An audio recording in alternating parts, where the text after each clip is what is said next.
Welcome to the School of Travel's podcast. I'm your host, Becky Gillespie, and each week I bring you stories of how travel can truly change your life if you take the chance to get out on the road and step out of your comfort zone. My guests also share travel tips and lessons they've learned along the way, which I hope inspires you to let travel be your teacher.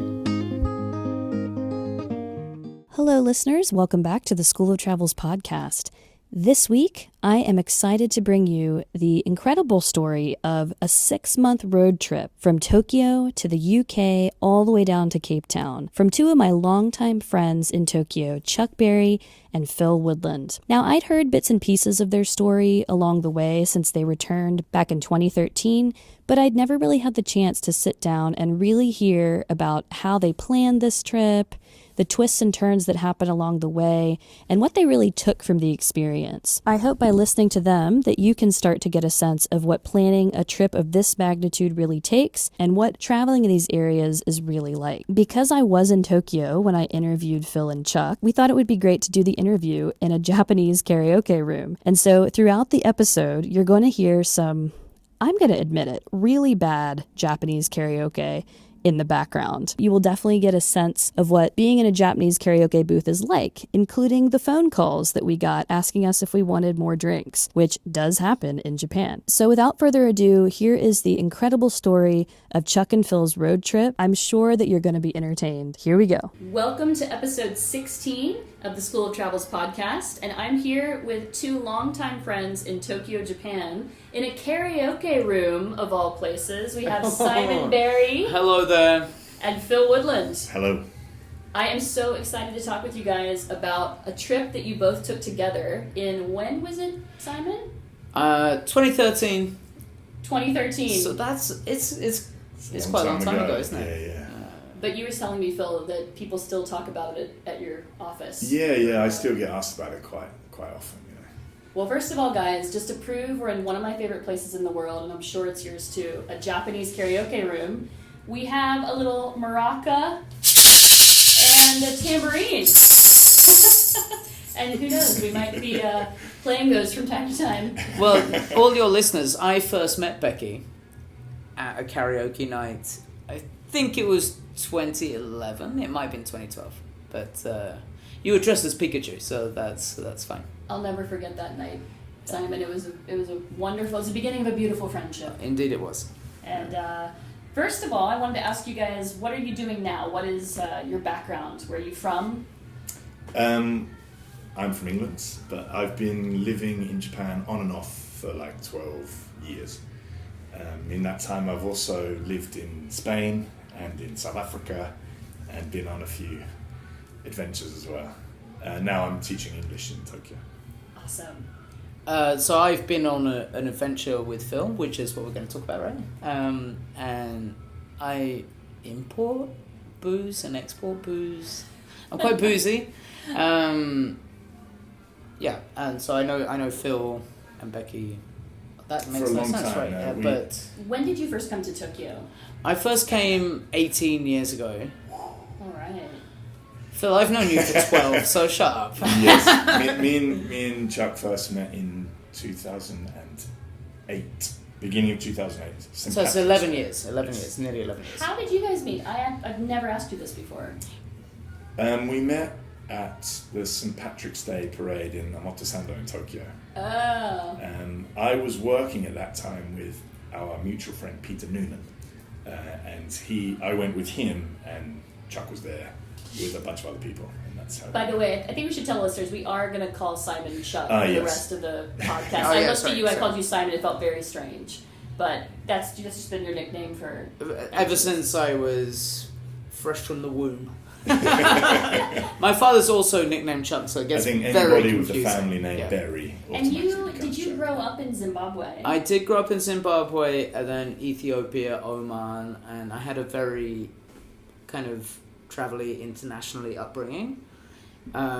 Is that where you first got interested in travel itself? Well, I think that's where I first became, obviously, just acclimatized to being in strange places. Mm-hmm. Not strange, but different places. Was that due to your? I'm assuming it must have been one of your parents' jobs, or Yeah, something. my dad was a civil engineer, so we. That's what he says. He was a spy. No, I don't know if he was a spy or not, but we. That's a whole other podcast episode. Yeah. We went to after Rhodesia. This is I don't really want to talk about like Right. colonial stuff, but after independence, we moved to Ethiopia. Then we went to Saudi Arabia, Oman, and stayed there for a long time. And then I went to school in the UK. Okay. So we lived in all those places for a while, and that's how I got acclimatized to moving around, I guess. Okay. So you spent your whole life essentially moving around. Yeah, traveling. definitely. And I kind of, like, Japan is the place I've lived longer than anywhere else. What brought you to Japan, Chuck? A whim.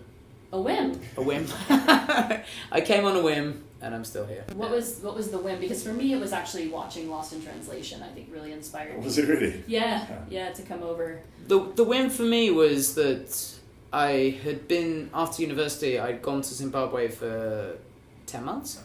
And I'd come back and was working a terrible, like, market research telephone job. My friend Mina, you know Mina, she'd been cut out this ad from The Guardian of going to teach English in Japan. And I must confess that Japan had never interested me before. I was the same. And I was like, okay, let's give that a go. And I came for a year.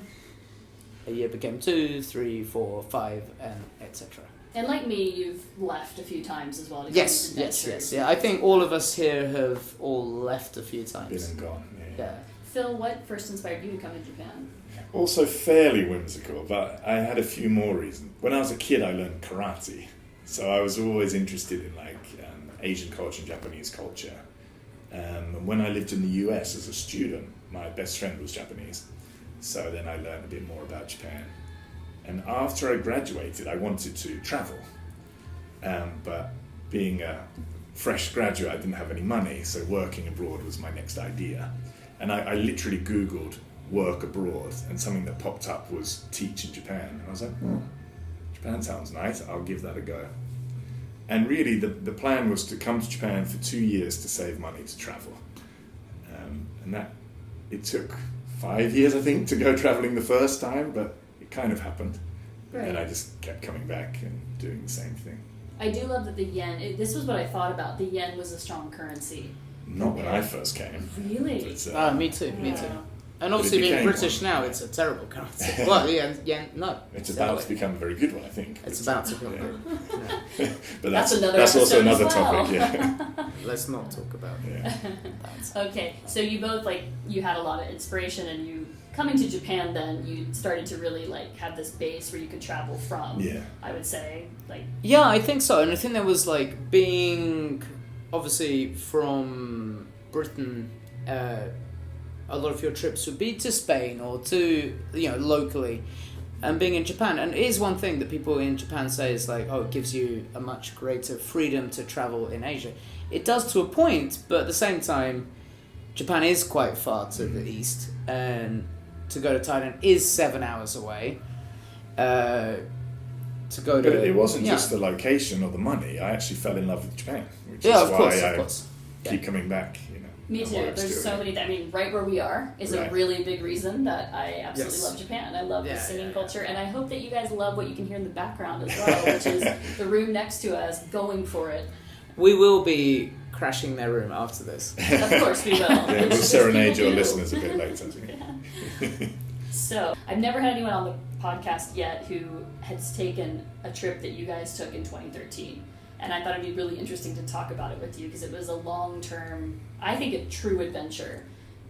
Yeah. It It turned out that way. It definitely was an amazing adventure, and it's something that we had discussed for quite a while before, right? Yeah. So first of probably- all, let's lay out the scene. Okay, What so was your actually- first thought about what you would do on this trip? That I'm Well, now we are in Shimokitazawa in Tokyo, I love which is one of our favourite neighbourhoods. And this is actually where me and Chuck were in probably 2011, Probably something after like that. I'd just come back from Africa. And we were sitting in a bar near here talking about going travelling. And it was actually your idea. Well, I had always had this idea, and it was a ridiculous idea, of that I wanted to ride around the world in an ice cream van. What? That was always my thing. And this is why I said to Phil, it's like, I want to drive around the world in an ice cream van. And me and Phil, up until this point, we've been friends for a few years, and we're both quite adventurous, and we're like, what are we going to do? And we're like, me and Phil were like, oh, we're going to move to Cuba, we're going to go and do this. Oh, we're going to move to Mozambique and open up a rumba. We're going to go to, like, Lebanon and open a Japanese-style karaoke bar. And we'd had all these ideas all the time. And then Phil had gone away to do his safari thing. And this ice cream van thing had come back to me. And I'd had this idea many years ago, because ice cream is amazing. When did you first have that thought, would you say? Were you a kid? The ice cream, yeah, child. Okay. The first time I had the dream. ice cream was, what could be better than riding around the world in an ice cream I think we're going to truck? disappoint everyone. With the songs and the smiles. Smiles and the ice cream, well, of and you're course. never going to go hungry, right? So you're always going to have mint choc chip, soft serve, But I as love we were this idea. sitting in this bar, we live in Japan, but we're both British, we're both from England, but we both have strong connections to Southern Africa. Chuck was obviously born in Zimbabwe, and I lived for a few years ago in South Africa too. So we both love that place as well, and so it's kind of formed this perfect triangle, Tokyo to England to Cape Town became this idea. Wow, that is how many kilometers? Do you know how many kilometers that is? Well, we No don't, idea. because this will come up later, but we never actually checked how many miles were on the clock when we bought the car. Okay. So we have no idea how many kilometers we actually drove, but it was a lot. So But we kind of, we discussed, we'd had all these ideas of things that we could do to break up our, monotonous lives. And then, You Not know, that Japan does monotonous. not sound very great, Chuck. but no, it was about breaking up monotony and having an adventure. And Well, I had just come back from one, and I was still kind of buzzing about. he travelling, wanted another one, so and I was, wanted another. I You were was done. desperate for one. Right. So, and we decided that we would do this well, we kind of suggested it, and then we debated it a lot in Yoyogi Park. A lot. Because every Sunday you guys would go to Yogi Yes. Park and have picnics. Yes. And And that's we- how our friendship blossomed, I would say, Yes, after the Pikachu definitely. karaoke encounter. Yeah, yeah. So we would go to the park. Usually me and Phil would be there first, and we'd have a few drinks and Rum. discuss our dreams and ideas. Okay. And then fast forward about a year, Yeah. and why were we in Thailand? Because it was Christmas. Okay, we were in Thailand, as one randomly is sometimes. Which part of Thailand? In Bangkok, and we met. I was with my mother as well. Oh yeah, that's right. Yeah. And we were only meeting up. You were going down to the islands, and I was going to Chiang Mai with my mum. And we met on Christmas Eve Yeah. on the Khao San Road. And, the Khao San Road. Legendary Khao San Road, which is All the very hostels, touristy, all hostely. the- Yeah. And we had a bucket, and then we looked each other That's in the eye. embarrassing at the age It is we were at the embarrassing. time. We were old enough to know better. But, We didn't even. but we didn't know any better. We looked each other in the eye, and we said, "Should we do it?" Let's just do it. And then we decided, yes, let's do it. Though I have to add immediately, we didn't do it in an ice cream van. No. Sorry to ruin everything. We didn't do it in an ice cream Why van. not? Because when we looked at the terrain we'd be driving across, it didn't seem sensible. And I don't think Japan has ice cream vans. That's a good point. I've seen the. That is the- a fair point. I've I don't seen know the if I've trucks ever that seen collect electronic goods, but not Yeah. Pickup trucks that take up, yeah. with speakers. But anyway, you're right. I haven't seen an ice cream truck. That's That is weird. Cool. That's a gap in the market. Oh my God. New business. So we kind of decided that at that moment that we were going to do it, and then Phil realized at that time, I already knew it, I don't drive. He cannot drive. you don't drive. I don't have a driving license. So we planned to drive around the world in Chuck. Well, I'd planned this since I was about 6 years old, and I don't have a driving license. And he promised me that he Uh-huh. was going to learn immediately. How old were you at the time? Do you mind me asking? Or when I promised, When you about promised? 32. He promised me he'd learn immediately. He promised me he'd learn after his next paycheck, and then after the next one, and then after the next one, and it just never happened in the end. So we needed another driver, and immediately I thought of my friend Sammi, an Australian girl who I'd met in South Africa, and she is a proper adventurer. She's still off having adventures right now. And I literally sent her an email saying, "Hello, Sammi, do you fancy driving around the world in a few months?" And she went, "Yeah, right then."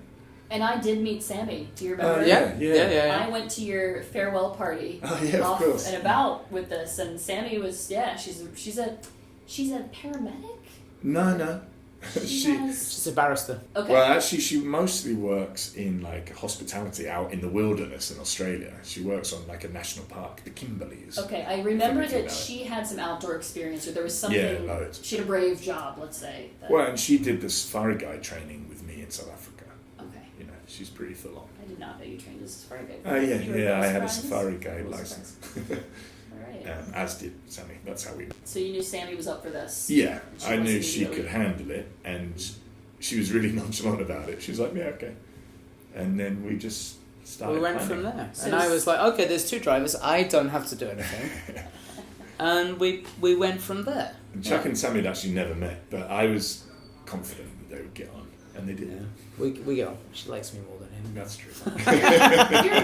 You're a very social person, Chuck. I think if I talked to you on the phone, I'd be ready to meet you. Oh, I'm not Feel good very- on the phone though.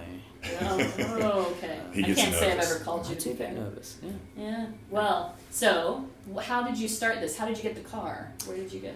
Well, we decided, on Christmas Eve, in Bangkok, on the Khao San Road, over a bucket, we cheers to be like, okay, we're going to do it. And then we got kind of decided that obviously Phil couldn't do it all by himself because I don't have a driving license. And so I think Phil invited Sammi in about February. Possibly. I don't remember. I don't remember the details, but there was a little, obviously we'd come back from holidays, and It was actually very clever to invite Sammi because she did most of the planning. Wow. As far as the planning went. But for the car, I just basically went on Google and looked at what would be the best. I already had some ideas from the cars I was driving in Africa. Really, I wanted a Land Cruiser, but we couldn't afford one, so I got a Hilux, which is an indestructible Toyota SUV. Okay. And I did a bit of research on which models were the most reliable and what I could get for a good price here, and just had a look The around. home of the Toyota. yeah, and it was Very cheap and in very good condition. And Do you remember how much it was? I paid In rough- $4,500. about $4,000 US. Yeah. Wow. Yeah. I mean, it was old, but it was in really great condition. She was like a 96. 97. I do know that Japanese people take care of their things like nobody else Yeah. in the world. So Yeah. you can, Yeah, it was Usually in it's perfect in great condition. condition, yes. I mean, and those cars will go forever, and we certainly tested it. but you didn't check how many miles were on it. I did. I just didn't write it down. Oh, I see. Yeah. Okay. So you got the car in Japan. Uh-huh. How do you get it? So where were you going first after Japan? Well, we wanted, obviously, the plan was to go Tokyo to Cape Town. Mm-hmm. Via England.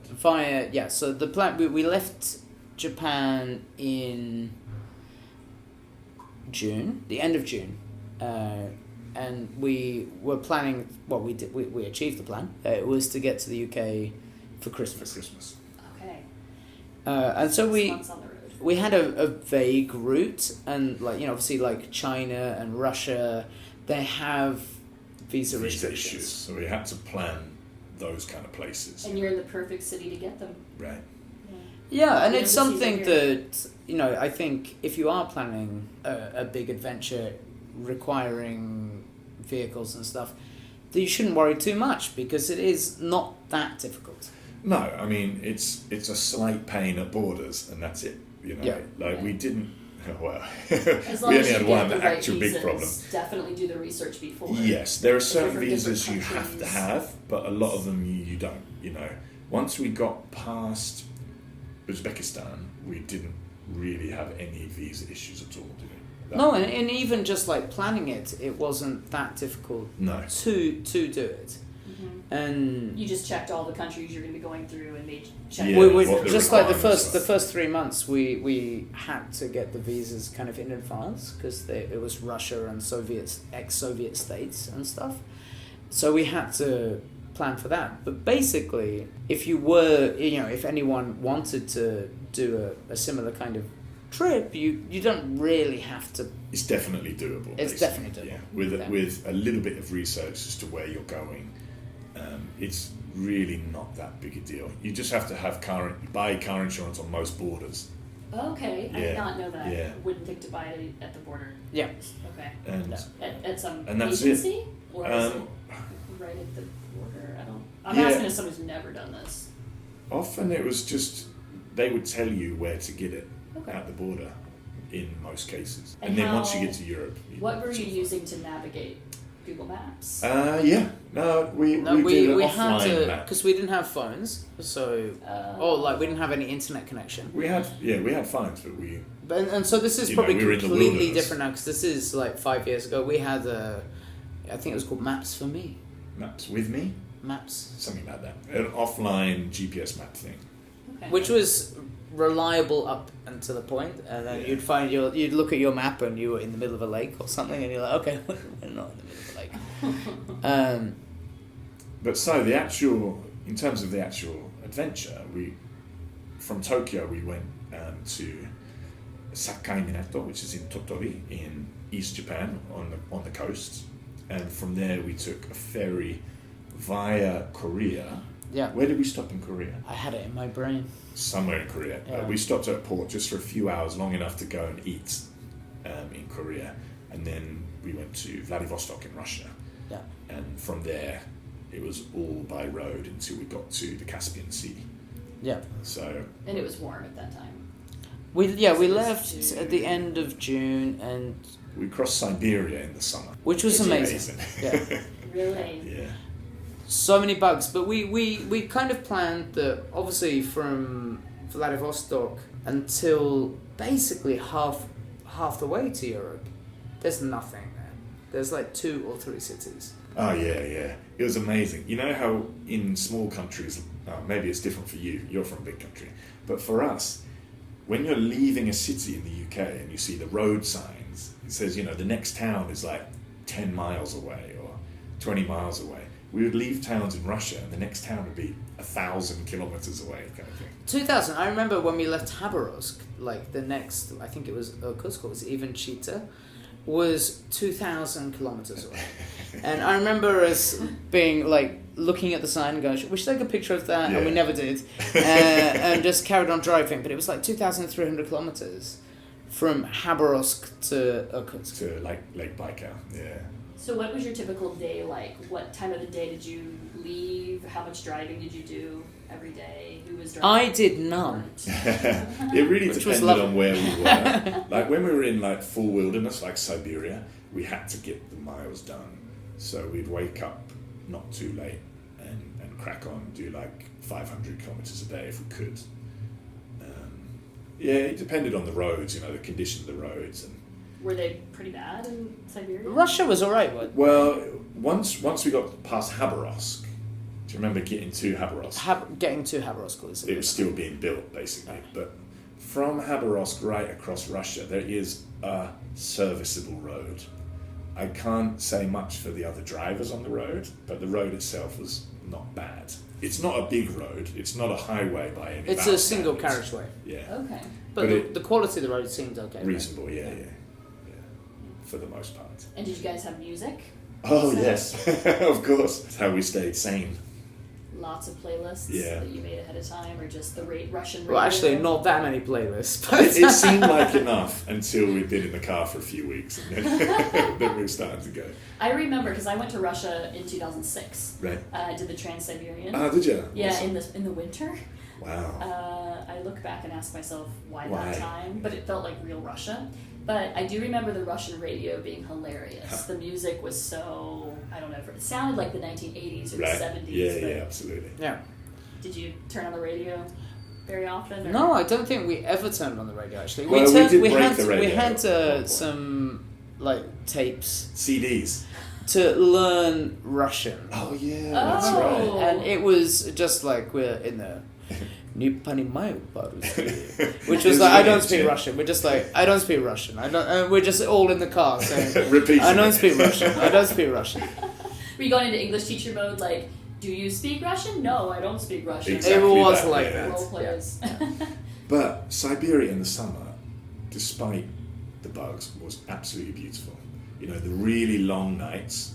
You know, we'd stop after a day of driving, set up camp, light a fire, cook dinner, sit around, have a drink. And like, it's starting to feel like it should be time for bed, but it's still full daylight.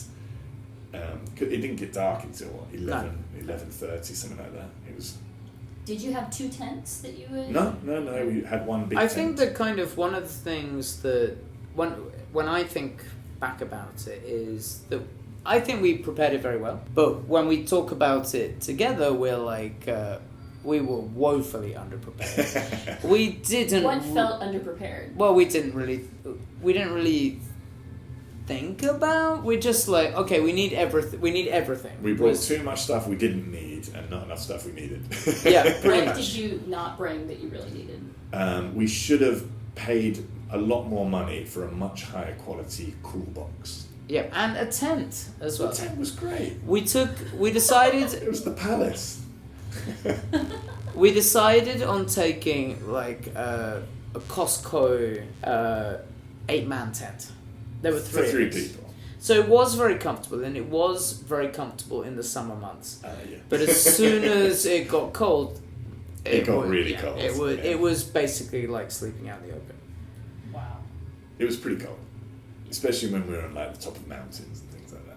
And did you have way too much space in there for the three of you? So if you had a Oh, smaller no. size tent, Ah. then you At the I think beginning, the we had space no was- space the because we. No, she was in the tent, not Oh, in in the the car. tent. Oh, we had loads of space in the tent. That was good, you know, because we spent so much time in the tent. A bit of space wasn't really necessary, you know. We would have gone mad in little tents, I think. And I think that's like when we packed the tent and we packed the car, and when we first packed the car, it was ram packed. There was not a, you couldn't have snuck a mini Snickers in there. It was just so full. Yeah. It was so full. When we got to the UK, you could have fit like, you know. Well, we actually fit 2 more people and their bags in it by the time we got Yes. to the UK. Yeah. Wow. So it was, and we were we didn't really think about what we needed to take. Mm-hmm. Like maybe just I would think just putting yourself in certain situations in your head while you're packing would be really Yeah, I helpful, think like- before you travel, you get very kind of concerned about certain things. Mhm. And me and Phil are quite different because, you know, I get very concerned about like kind of Having enough vinegar. nature. I get concerned about nature, like, oh my god, I'm gonna be killed by a bear. Having Phil had a bit more experience in the wilderness, those things didn't worry me. don't really bother you, Yeah. right? I was more worried about the car getting broken into in dodgy parts of cities. Yes. Yeah. Oh, okay. And for me, I'm not really worried about people or kind of violent situations or potentially violent situations. I just have always been able to kind of just be like, oh, nothing bad's gonna happen, and so we kind of had this kind of different way. Well, I think that kind of served us well. You Yeah. know? So, okay, you're in Russia. Siberia was beautiful in the summer. Right. You were cooking every night. And I want to stop for a second and talk about the food because, Chuck, you're a very good cook. You can make magic with ingredients. We took a large box with us full of amazing ingredients. Such as? Numerous vinegars, spices, oils. It was stolen. What? Yeah. It was stolen from us at a In Russia? campsite. Yeah. In Russia, yeah. And it just kind of, I think that proved that we could just carry on going That we because didn't need any of the things that we brought with us. Huh. we lost the box Did you just wake up in the morning and you noticed it was gone? Yes, It was literally. the first time we'd Okay. actually stayed in a real campsite. We'd been camping in the wilderness before that, and we camped in an actual campsite. And I think we should say, like, basically from Vladivostok, well, the entire trip, we basically camped when we could, just anywhere. Okay. Anyway, it was not like we were looking for campsites. We would drive down a dirt track when we were tired, when the drivers were tired, because I didn't drive, and we would decide, okay, we're going to look for a campsite in 10, 15 minutes. Sometimes we found one immediately. Sometimes it took an hour to find a kind of a suitable spot. We just wanted somewhere out of sight of the road, and somewhere that had a bit of cover from any wind or whatever, and some wood to make a fire. Did you ever have any issues with the place you chose for the No. night? Like, did someone come up and knock on your tent? No, but some people. Do you remember that time we were next to that river in Russia? And some That was other in people Kazakhstan. came. Yeah, that was Kazakhstan. Yeah. People came and camped near us, but they didn't bother us at all. Yeah. Yeah, Starting a trend. Well, no, because you're allowed in Russia and in Central Asia, if it's not private land or church land, you're allowed to camp wherever you want. Oh, very And so cool. people do, you know. And often we'd find a place we'd go, oh, this is a cool campsite, and obviously other people had used it because we'd find rubbish or signs of other people having made fires. Burnt out and stuff. fires. Yeah. So Okay. yeah, you That can. would make it relatively easy. Yeah. to do. So And you it is just very go- easy. And Like cheap. the whole way, basically from Vladivostok, at least as because we went Vladivostok as far as Novosibirsk, which is basically halfway. It was the geographical centre of the Soviet Empire, wasn't it? Yeah. Novosibirsk, Yeah. And we basically in cities we would couch surf. And until Kazakhstan, we did couch surf. We didn't hostel or anything. And then, if we couldn't couch surf, we would stay in a hostel in the cities. Yeah. Okay. That sounds like it would be very cheap, like keeping all the costs down. Yeah. Our main expense was petrol, gasoline, car insurance, And beer. alcohol. Lots of vodka in Russia? Lots. Yeah. Yeah. Yeah. That was one of our favourite moments, was leaving Russia to go to Kazakhstan. So that was your next place. Okay. Yeah, so the soldier on the border, you know, he came over, strolls over with his AK-47, and he had one of those mirrors for checking under the car and all that. And he gave it like a little check, and he said, "You have any guns? Well, no. You have any drugs? No. You have any vodka? Yes. Yeah. Okay, you can go." And it seemed like that was the correct answer. If we said no to the vodka, I think he would have stopped us and searched the car. Wow. So after Russia was Central Asia, Kazakhstan, Kyrgyzstan, Uzbekistan, so along the Silk Road, basically. Then back into Kazakhstan briefly, and across the Caspian Sea. I think that if anyone were to consider a similar adventure, is not to worry so much about anything, because it was exceptional. You know, we had problems with the police. Like what? As in they always wanted to stop us for speeding, but it was They're looking very. for bribes. They were looking for bribes, and if you have like. No, I wasn't speeding. You know, you can wear them down where they're just like, okay, the 10 cars have just gone past, so I've lost 10. We learned how to get out of it. Okay, so you didn't pay many bribes. We paid a few at the beginning, Yeah. and then I paid a lot more in Zimbabwe. But in Central Asia, we learned how to get out of it. You just ask for an actual ticket and say you'll pay it in the police station, and then they say, okay, you can go. Good tip.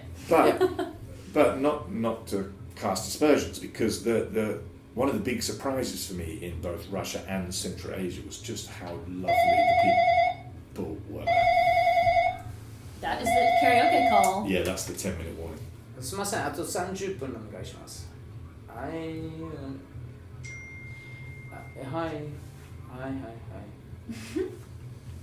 Yeah, in every karaoke room in Japan, they will give you a call 10 minutes before you're done and ask you if you want to extend. And we do. Thank you guys. So yeah, like everyone we met were unbelievably hospitable and welcoming and friendly. Of course, the couch surfers were, but also just random strangers. And I think unbelievably nice. That's one thing that, I don't know. I have felt, this is maybe irrelevant, but in the last 5 years where Airbnb has swamped everyone's consciousness, is that not to forget couch surfing. Yeah. Because couch surfing is a free service, and it was, when we stayed with people that we met on couch surfing, it was the best experience we had. And it was a true, it's like Airbnb is kind of claiming, you get really local or whatever. You can't get more local than couch surfing. Some of the people are still our friends now. Yeah. We have people come to visit us that are From people Russia, that we stayed with them, And I think the couch surfing thing is really the best way to fully kind of get a realistic experience. Obviously, if you're driving anywhere, then you're getting we were in our car driving around, experiencing. We had loads of completely random situations. Yeah. But when you go and stay with someone and they take you under their wing and take you to the places they go, and they're basically living in that city and just now you're my friends. You're my friends. We're going to take you out. We're going to go and drink by the river and whatever, And we had some crazy ones as well when they were crazy Christian people. And they tried to convert us into join their cult, but Not aggressively, though. No, not aggressively. Not aggressively. One of the ones I always remember is the guy in Chita. Do you remember him? Yeah. So it's Where's this Chita? random city in the middle of Siberia. And we met this guy who was, a big burly Russian guy who didn't speak great English. And when we met him, he was the typical not smiling very stoic much guy. Kind of. And the first thing he said was, my mother is sick. And we were like, this means he's cancelling. We're going to have to go and find somewhere else to stay. But he just said, no, my mother's sick, so I'm going to stay with her. Here's the key to my apartment. Here's the address. We'd met him for 5 minutes, and he gave us the key to his apartment and said, make yourself at home. Yeah. Wow. Yeah, and he showed us around. He took us out for dinner. He took us out for lunch. The first day, he kind of, that's what he said. The first day is we kind of met him wherever he had said. He dropped us off at the apartment. He told us how to use the washing machine. Right. And then the next, he's like, do you want me to show you around tomorrow? And we were like, yes, please. And so that night, we had the night by ourselves. And the next day, he kind of came over and then took us for a walk. And then took us out for a really nice lunch.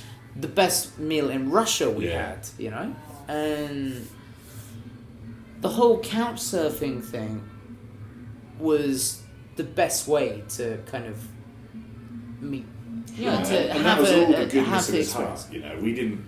We tried to buy lunch and things like that, because usually when you're couch surfing, there's no money is allowed, but you usually give them a present or take them out for dinner.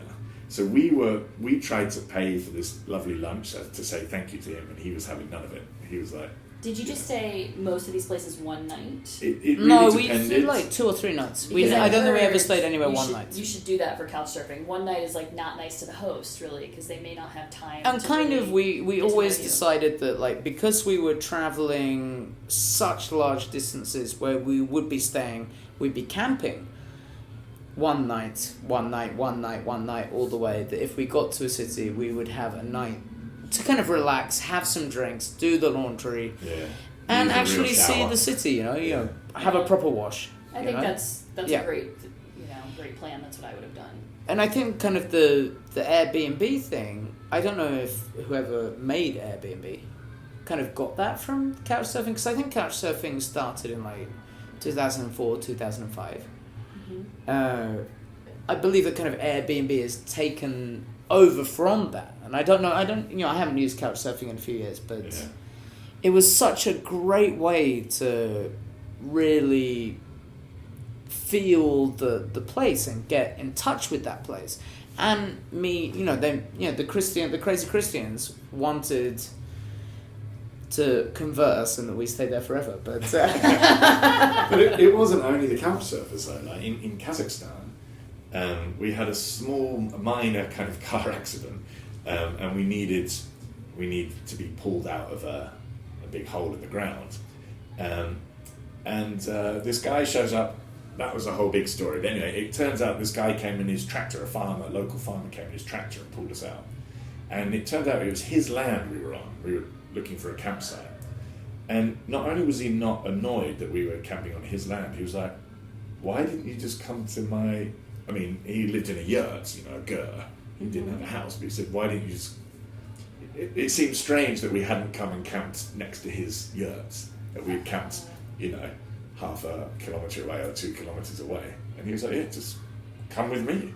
And so we went and put our tent up next to his yurt and had dinner with him. And we stayed there for like stayed there 3-4 for a few days. And they killed a sheep for us and had a big party.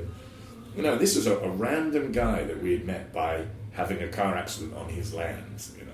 You just I guess you fell down a ravine with the car? Sammi reversed. It wasn't me. Sammi reversed into a well. Oh, wow. A well. It was just a giant hole that was 10 metres deep. Was the car all right, or did it? It seemed like it was going to be really But it was bad. like those it was teetering on the edge. It was teetering. Wow. Yeah. Okay. Like I was hanging out of the car to try and counterweight it so it wouldn't fall all the way in. And it didn't? It didn't. The tractor And pulled I you thought out. I'd broken the axle. But I think that was like one of the first times that we actually realised, when we were planning the trip, we were most worried about Russia. And the Russian-speaking world. And it soon became evident that we shouldn't have worried about Russia and that we shouldn't worry about anything.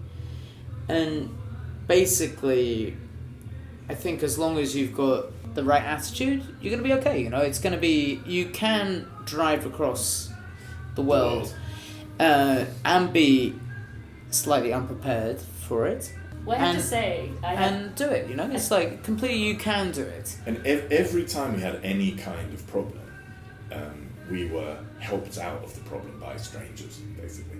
Yeah. And it really showed that... Apart from the time I got arrested. Wait, what? This story needs to be shared. No, this is irrelevant. Sorry, cut this. Well, yeah, How long did you spend in jail, Chuck? No, I never went to jail, but we we both had one night in purgatory. Yeah. locked down. Both of our major problems with the law were in Kazakhstan. Huh. Did you enjoy Kazakhstan in general? Apart from Beautiful. that, yes. It's absolutely stunningly beautiful. The police are up for everything they can get. Oh, it was more than two. Do you remember when we were in that national park and we got chased? We were in a car chase. Yeah, I remember when you sent me off to the other car. I did not send you off. They took you at gunpoint. That was not me sending you There were off. no guns. I think I volunteered. There were no guns. They all had rifles, Charlie.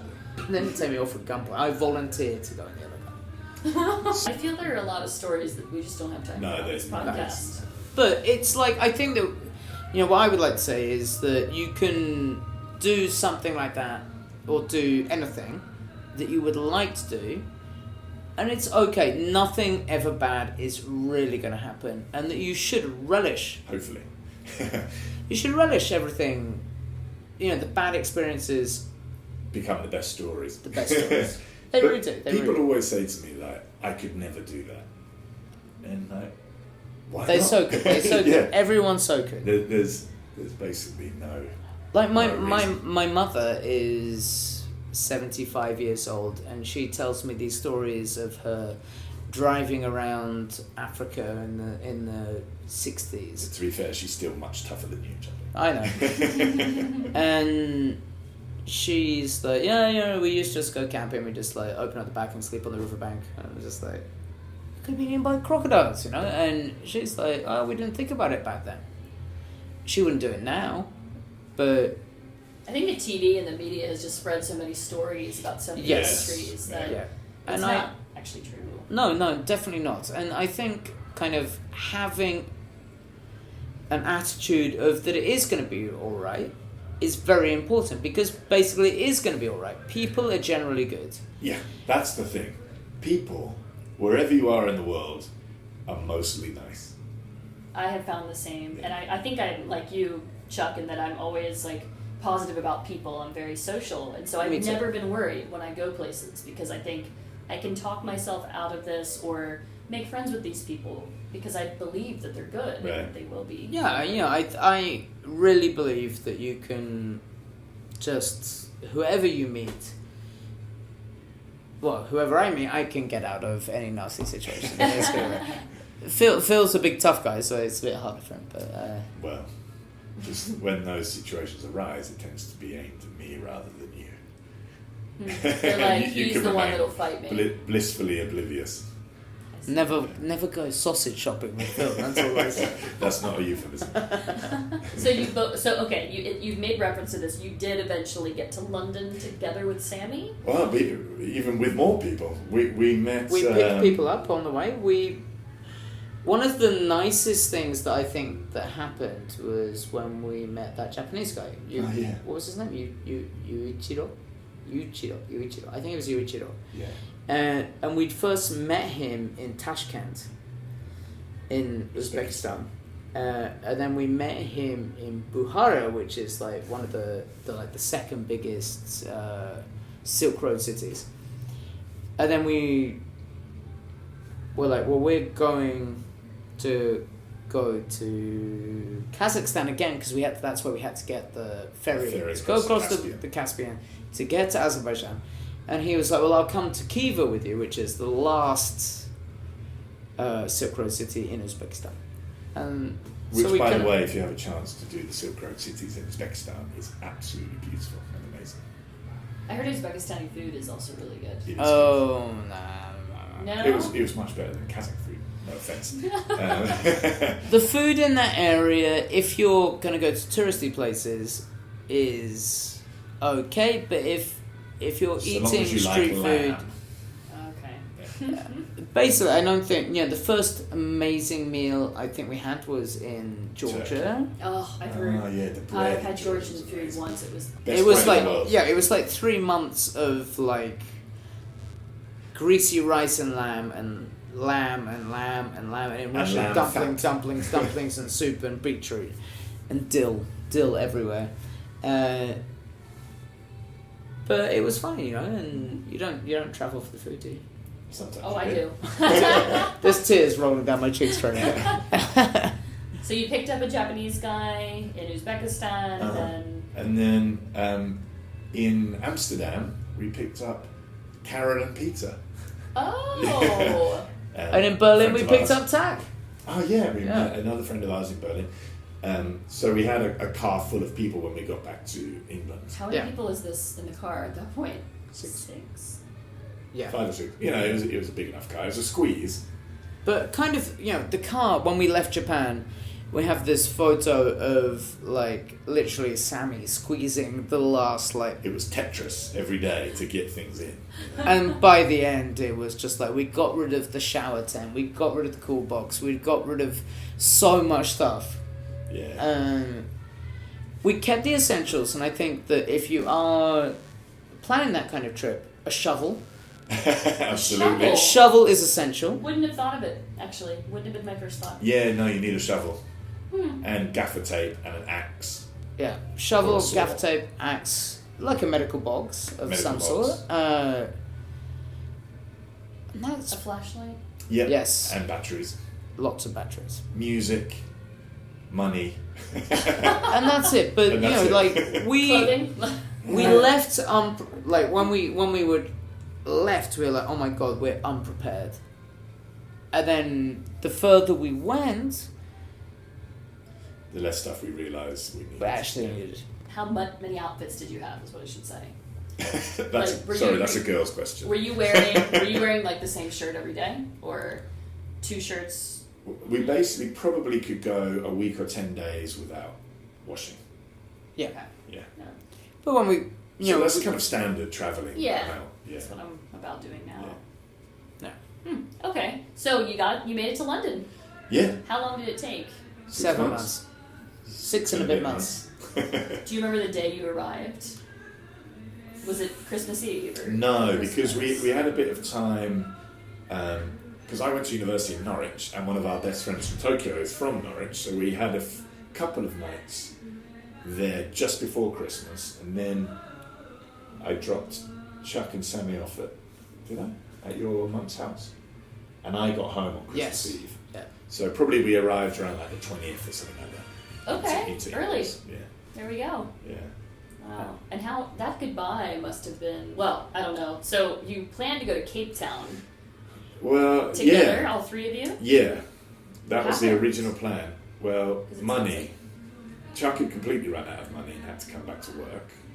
Just didn't, but like the budget was just totally, maybe the petrol I was... think that, like, it's better, and I remember in Kyrgyzstan, we were in this hostel, and it was very popular for Japanese people in this hostel, and we met this guy in that hostel. It was a Japanese couple that owned it, that's why. Yes, yeah, but there was this Japanese guy there, and he's like, yeah, I've been travelling for a year, but he refused to spend any money at all. So basically, he would stay. He'd travel. He'd been traveling for a long time, but he had no money. So he would stay in the hostel 24 hours a day and eat cup noodles. Oh, that's not what And you want to haggle do over the traveling. price of a Coke. Yeah. So he'd be like, Oh. we went at the time. We went to this like the Kyrgyz once a year Independence Festival, and we all went there, and he was like haggling over the price of a Coke. Oh wow! It's just so stressful to. It's so stressful, like that. and why are you even bothering to do that if you're going to haggle over that? So we did not live like that. We were quite liberal.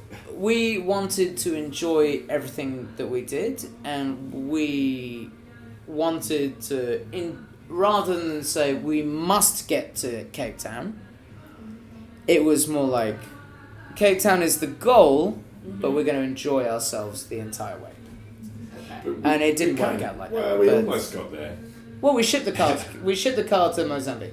Yeah, so From London. From England, put the car on a ship to Mozambique, and me and Sammy went by normal means to Spain and Morocco, and then flew from Morocco down to Southern Africa and went to get the car in Mozambique. And after much hassle, never send anything to Mozambique. We had a bit of a nightmare getting the ship out of customs, but eventually we did, and then we drove to Zimbabwe and met Chuck again in Zimbabwe. And we stayed in Zimbabwe for a bit, and from there Chuck and Sammy both went home. And I went back. You went down to Cape Town? Yeah, and I went through Botswana and Namibia, and then finally... With the Toyota. No. We lost the Toyota. Wait, what? We sold the we Toyota sold to my the dad. Toyota In Zimbabwe. In a legal So grey area. Betty is waiting for us. She still exists. Yeah, She's still in the yeah. family. She's still in the family. She's still in the family. Wow, Though- that's amazing. But my lawyers will deny that. So yeah, I went on one of those overlanders through Botswana and Namibia. And on a tour. you know those big overland truck multi-month things? tours. Yeah. Or sometimes just a few weeks. Yeah. And made it to Cape Town in the end. Wow, it's great that one member did. Yeah. But I understand. I would do the same, Chuck. With like, I wouldn't want to have you over Coke every day. And No. No, and we really, I feel that we really made the most of every place that we went to stay, and that we enjoyed it as we would enjoy our normal lives with a salary, and We were a bit careful. We didn't go stupid, but we enjoyed ourselves. yes, yeah, that's what I We mean. made sure we didn't deny ourselves things. We were careful when we did had not to. deny ourselves anything, and I would recommend that as a travel philosophy is to not deny yourself things, including going traveling in the first place. Right. I think Yes. a lot of people just sit at home and they plan. I understand if they're saving money but some for people what? some people really they wait too long and they try to save too long before they go. And I think your youth and your health is really a time to seize that opportunity to go somewhere. Yeah, and I think what challenging like you did. This trip taught me at least was to not be scared and not to worry about what could happen, and just to let your hair down and enjoy it. Because basically everyone was really nice. Mm-hmm. Even the bad experiences were hilarious, and unless you're putting pressure on other people, nothing is bad is going to happen. And we saw some incredibly beautiful places. Yes, we really unbelievable did. places. And the whole car thing was, I mean, basically, I didn't have a driving license. Mm-hmm. I didn't know Sammi. I'd known Phil for a few years. Phil drives, but he was not. You weren't.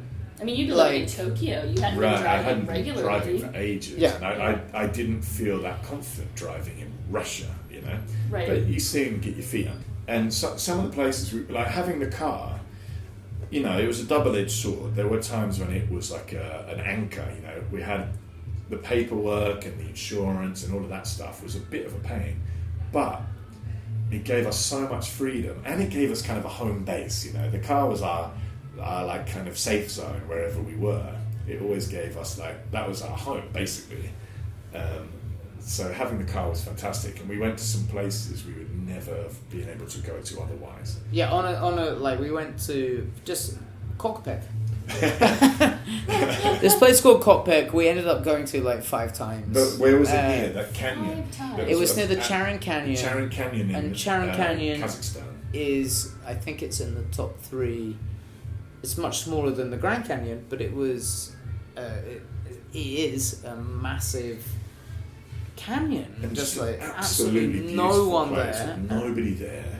And Cockpec as a town? Cockpec near was Near there? we'd already passed through 5 times, but it was near Cockpec.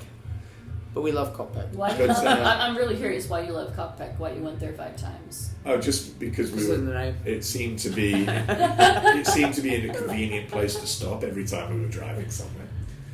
But one of the most beautiful experiences I had on the whole trip was at the top of a mountain in Kyrgyzstan.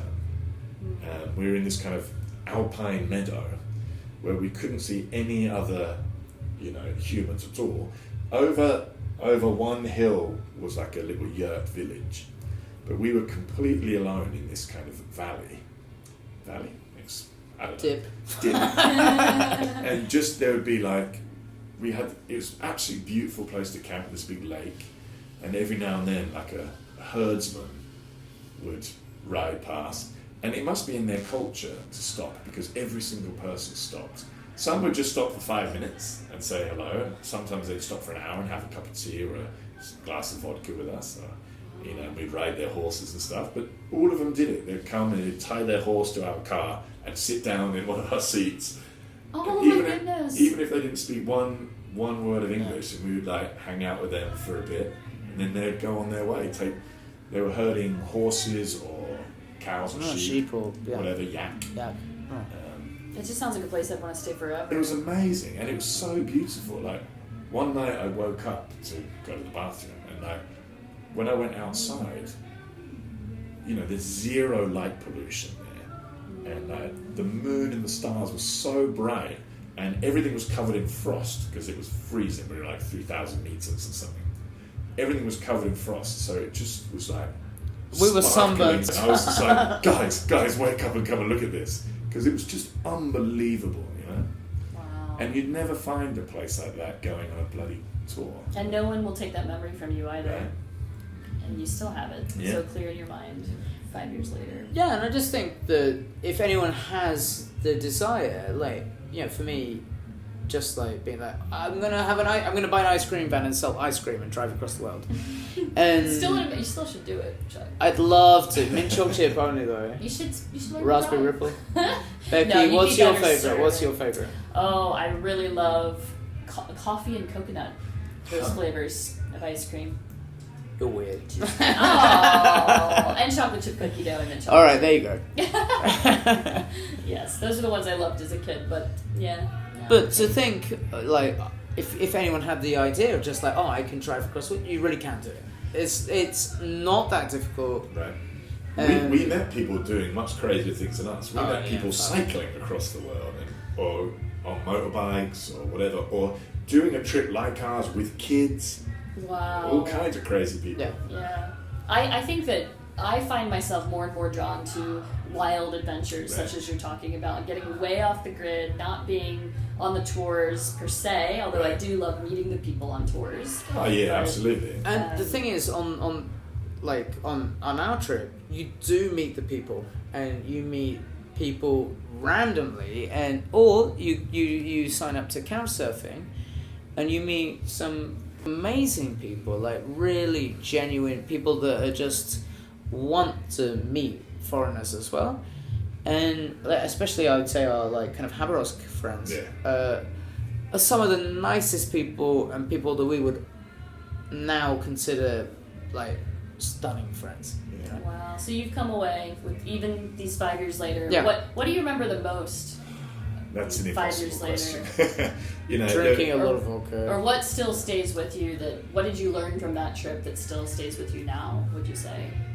do you know, I think it made me a much more confident person, because every problem that came up, we dealt with, you know, and after a few issues, you know, you just realise that you can just deal with what comes your way, and you know, And you have to take action. You can't just sit there and wait for the heart to sink into the crack mud. on. You just deal with whatever happens, you know, and it made me very optimistic about people. Like I said earlier, you know, I will give people the benefit of the doubt, because most people are pretty cool. Yeah. I mean, I just did a 10-day experience recently in India, but it was my first time to really get off the beaten path. Really? And be in the local scene with people, meeting them randomly on the road. And Right. yeah, I came away with such a high from Sure. that. Like the tourist, there's nothing wrong with the tourist stuff. Like, you know, seeing like Hagia Sophia in Istanbul is amazing. It's a wonder, and like going to Cappadocia, and those things, they're popular for a reason. You know, they're amazing. But just as spectacular was like a random campsite in Siberia in the forests. You know. And we kind of rated our campsites as we were going. And you remember the quarry one? Yeah.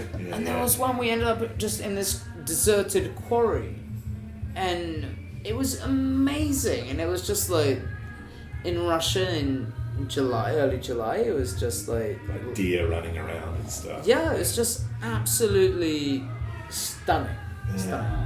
And for me, like, I was more nervous about the kind of the natural side of things, of like living and camping every day, and you know, As like me and Sammi shitting were. in the bush and stuff like that. But you soon get into shitting in the bush. And That's why you need the shovel. Yeah. Yeah. That's why the shovel is the most So it all important. I makes thought sense. you needed. I don't know what I thought you needed it for. I thought maybe. But you soon, you know, I'm not really that much of an outdoorsy person, but I loved every moment of it, and absolutely fantastic. And it just, I mean, all these memories you guys are sharing with me, like, you will have them forever. Yeah, and I would just say that anyone that Hopefully. wants to, Absolutely. Yeah. anyone that wants to, or is like thinking, you know, I'd love to drive across the world. No, it's impossible. It is entirely possible, and with a Nice little try. bit of, I do it. well, you're doing it. Well, we did Get think the of back of my ice cream truck, Chuck. we did think You've of a got lot of one? trips. I will. I know how to make custard. You could make new flavors in the back, Uh-huh. I'm sure. Yeah. Well, I really could talk about this with you forever. It's been so inspiring to hear about this really unique trip, and thank you so much for sharing it. Well, Pleasure. Becky, it was a pleasure, and maybe we should get next time. It's not gonna be a little kind of 4x4. It's gonna be a minibus. Well, Yes. but I think these days you're inspiring us. Like seeing you on your trips everywhere these days. I'm very jealous. Hi, welcome, So Hi. that's our final bell, I think, was it? Yeah, it's our We're final being kicked segment. out. We're getting kicked out. That's all right. I think we're still on Naomi Hood, but let's get a drink. Yeah, because Well, in Japan, I do have to meet you. you for can that. pick up the Yeah. phone in your room, Madam Naomi Hood, order a Yeah, drink, that and they is just a bit bring so- it to your room, and that's what Hi. he's ordering for Hi, welcome, himself, Mr. for us. I don't know. He just ordered 3 beers. Awesome. Sorry, to close it's this up in proper style. we've got 10 minutes left. We've paid for not all we can drink, so we Well, should. guys, I do want to ask, like, Do you have pictures of this trip somewhere, or is there Well, something? we have our website, which is kind of strange because it's now 5 years ago, 6 years ago. 5. That we 5 came years back, ago. yeah. We had our website. We had a blog, Tokyo to Cape Down. .wordpress.com, I think, is the Something blog. like that. But But and it's most of the very videos inaccurate, are on but- my old YouTube account, which I don't really use, but there are lots of videos there. Phil Woodland. But if on you YouTube. wanted to, if you were planning a trans Asia Europe trip, you could get in touch with one of us. You know? the Or problem Becky? was Do you have an Instagram that people could follow, or do you where can they get in touch with you if they wanted to ask you? They could get in touch with me through my booze podcast. there you go. Okay, Time you for a have shameless plug. podcast. Let's plug it, Chuck. If you want to talk booze or transcontinental travel, then you can get a hold of me on bamboozledpod Bamboozledpod. @gmail.com. Bamboozledpod@gmail.com. Yeah. Okay. Yeah, unfortunately, I'm not available to get a hold of. But yeah, so the problem was I broke my computer in Turkey. So all of the videos and I don't know about photos, but all of the videos stopped after Istanbul because I broke my computer. Sorry about that. Yeah. Do you have a favorite country? My favorite was Georgia. That is on my Georgia on my list of places to go. Seriously, this summer I might be was doing the most amazing for me was because it combines this very ancient kind of melting pot in the middle between Asia and Europe, and they're really boozy and great food and great wine. And Yeah. it's just absolutely Georgia is the best. Georgia's on your mind. Georgia, I would go to Georgia. I cannot answer it. I can't. I try to think of this all the time, but there's no way to compare some places. You know, you can't compare Istanbul to the Namib Desert. There's just no comparison. And Istanbul, Turkey generally, but Istanbul especially, I think is just an incredible place. But in terms of nature, you know, Southern Africa is always special to me, and now Central Asia too. It's our beer, guys. It's our beer. Oh, arigato Beer gozaimasu. Well, guys, Well. I guess it's time to go then. We've got 5 minutes to skull these. Cheers. Cheers. Thank you so much, Chuck and Phil, for sharing your amazing adventure.